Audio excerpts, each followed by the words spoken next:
Доброго ранку! Усім салют! Рада вітаць вас у нашым добраранку! Вы только, коли ласка, не удивляйтесь тому, что мы в рукавичках сидим. У пакойчику добраранка не холодно, а вельмі тёпла. А рукавички у нас для прыгажосці. І на тое ёсць прычына. Сегодня по всем свете святкуют день рукавички. Так што, сябры, калі у вас ёсць рукавички, давайте нацягвайце. Атрымаецца рукавичкавая раніца. Варвара і Кася готовы святкаваць дзень рукавички не толькі сёння. Ха-ха! Вядома, мы можем хоть кожны дзень. А чаму не? Усе дзяўчынкі модніцы, і рукавичак у нас хапае. Можем мяняць іх некалькі разоў на дзень. А вы ведаеце, што рукавіцы з'явіліся вельмі даўно? Вядома, людзям жа трэба было саграваць рукі ў халодную пару. Толькі яны не былі такімі прыгожымі, як нашы сучасныя. Рукавички для мужчин былі больш простыя, без складаных малюнкаў і даволі шырокія. Карысталіся імі для працы на вуліцы. У такіх рукавіцах можна было пайсці на паляванне ці нарубіць дроў. А каб рукі не змерзлі ў вялікі мароз, спачатку надзявалі вязаныя рукавіцы, а на іх нацягвалі яшчэ і футравыя. Прычым футра абавязкова было звонку. А жаночыя рукавичкі былі больш мініяцюрныя. І абавязкова з рознымі узорамі. У кожны ўзор быў укладзены патаемны сэнс. Можна сказаць, гэта быў узор пажадання. На адных рукавичках быў малюнак, які азначаў пажаданне здароўя. На другіх малюнак азначаў багацце. І яшчэ 100-200 гадоў таму кожная дзяўчынка умела вязаць і абавязкова вязала сабе прыгожыя рукавичкі на зіму. Скажу больш, калі дзяўчына збіралася замуж, яна павінна была абавязкова звязаць некалькі рукавічак з рознымі ўзорамі і падарыць іх сям'і жаніха. Вара, а ты умееш вязаць? Умею. І гэты занятак мне вельмі падабаецца. А мяне навучыш? Абавязкова. У гэтым няма нічога складанага. Уважлівасць ды стараннасць – тое, што спатрэбіцца. Мне хочацца сёння ж і пачаць нашы заняткі па вязанні. А чаму не? Тым больш усе зімовыя канікулы наперадзе. Дзяўчынкі, а мне падорыце рукавічкі, якія звяжаце? Ха, хітранькі які! Захацеў, каб у яго былі самыя прыгожыя рукавічкі. Цудоўнае жаданне. Вядома, мы з Варай звяжам табе новыя рукавічкі. Яны будуць цёплыя і з прыгожым узорам. Дзякуй, дзяўчынкі! Цудоўна, што ў мяне ёсць такія таленавітыя сяброўкі. Вось і пакажы для сваіх цудоўных і таленавітых сябровак і для ўсіх нашых гледачоў мультфільм. З задавальненнем. Давайте паглядзім зімовы мультфільм.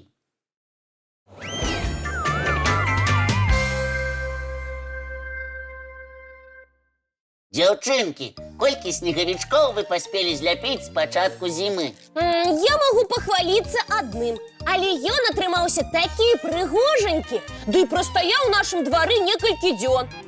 А мы з дзяўчынкамі зляпілі снегавічка каля школы. Цяпер ідём раніцай на заняткі, вітаемся з ім, ідём дадому, гаворым да сустрэчы. Дарэчы, калі будзе снежны дзень, трэба разам зляпіць снегавіка. Тады трэба падрыхтаваць усё неабходнае. Вядро, шапку, моркву нос і абавязкова мятлу. Правільна! І як толькі будзе добрае снежнае надвор'е, усё гэта возьмем ды на двор пабяжым. А мне вельмі цікава, хто першым зляпіў снегавіка? Ёсць інфармацыя, што першым у свеце стваральнікам снегавіка з'яўляецца Мікеланджела Буанаротці. Дзесьці я чула такое імя, толькі нешта не магу ўзгадаць, што гэта за чалавек. Кася, Мікеланджела – гэта знакаміты італьянскі архітэктар, мастак, філосаф, паэт. І ўсё гэта адзін чалавек? Так, і ён талент. Толькі жыў вельмі даўно, у 15 стагоддзі. Хто можа падлічыць, колькі гадоў таму? Зараз у нас 21 стагоддзе. Ад 21 адняць 15 будзе... 6. Значыць, 6 стагоддзяў таму? Так, прыкладна 600 гадоў таму. Ёсць звесткі, што малады Мікеланджела зляпіў вялізнага снегавіка, але атрымаўся ў яго нязвычны кругляш са снегу. Аўтар вельмі старанна выточваў дэталі свайго твору. Быццам ляпіў незвычайнага снегавіка, а рабіў сур'ёзную скульптуру. А вось праз 10 гадоў пасля гэтай снежнай скульптуры Мікеланджела і вылепіў свайго знакамітага Давіда, а пасля яшчэ шмат скульптур і стварыў мноства цудоўных фрэсак і будынкаў. Трэба ж, а ўсё пачалося са снегавіка. А першае ўпамінанне снегавіка ў кнізе адбылося яшчэ праз 300 гадоў пасля снегавіка Мікеланджела. Нейкі аўтар напісаў кнігу пра чалавечка са снегу? Імя аўтара не дайшло да нашых часоў, але сам твор захаваўся. Здорово! Трэба абавязкова пачытаць. У кнізе апісалі снегавіка як неверагодна прыгожага і пры гэтым вялізных памераў. А чаму нос у снегавіка з морквы? Традыцыя вара. Лічыцца, што гэты карысны прысмак прымацоўвалі для таго, каб уласкавіць духаў, якія дасылаюць ураджай. Вядома, раней людзі верылі ў розных духаў і таму падносілі ім дары. А чаму тады на галаве ў снегавіка вядро? Яно лічылася сімвалам дабрабыту. А мяцёлка? Самі падумайце, навошта снегавічкі трымаюць мятлу? Напэўна, каб наводзіць парадак у двары. І разам з тым адганяць няпрошаных гасцей. А мы зараз, наадварот, запрашаем усіх, каб паглядзець працяг нашага ранішняга мультфільма.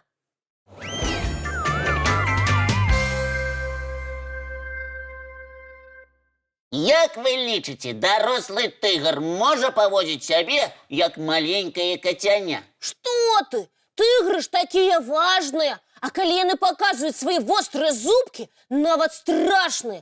Ой! І мне так здаецца. Вядома, тыгры ў цырку умеюць рабіць складаныя трукі, але кацянят яны зусім не нагадваюць. А можаце уявіць, як тыгрыца весела лепіць снегавіка? Тыгр і снегавік? Не верыцца. Толькі ў якім-небудзь мультфільме такое можа быць. Зусім не. Гэта было на самой справе ў самым сапраўдным сафары-парку ў Прыморскім краі, што ў Расіі. І што натхніла тыгра на лепку снежнага чалавечка? Надвор'е. Аднойчы выпаў мяккі прыгожы сняжок. Тыгрыца па імені Улада прагульвалася па сваім парку і трошкі сумавала. Яна сумавала, таму што побач не было яе сяброў. Хутчэй за ўсё так. Без сяброў нават у снежкі не пагуляеш. Сапраўды, сумна.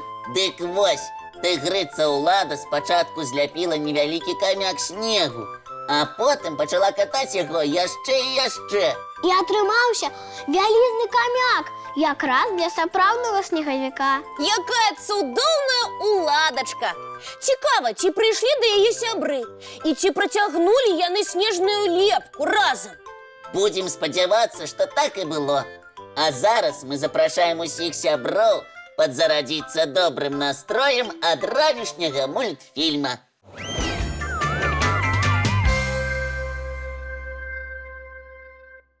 Цудоўная раніца ў нас атрымалася. Спадзяюся, што такімі ж цудоўнымі ў вас будуць і зімовыя канікулы. Больш часу праводзьце на свежым паветры і абавязкова рухайцеся. А яшчэ зімовыя канікулы – гэта час, калі разам з сябрамі ці бацькамі можна наведаць цікавыя мясціны нашай краіны. Калі хочаце, можаце падзяліцца сваімі ўражаннямі ад канікул. Дасылайце нам лісты на адрас 220-114, горад Мінск, вуліца Макаёнка, 9. Праграма «Добраранак».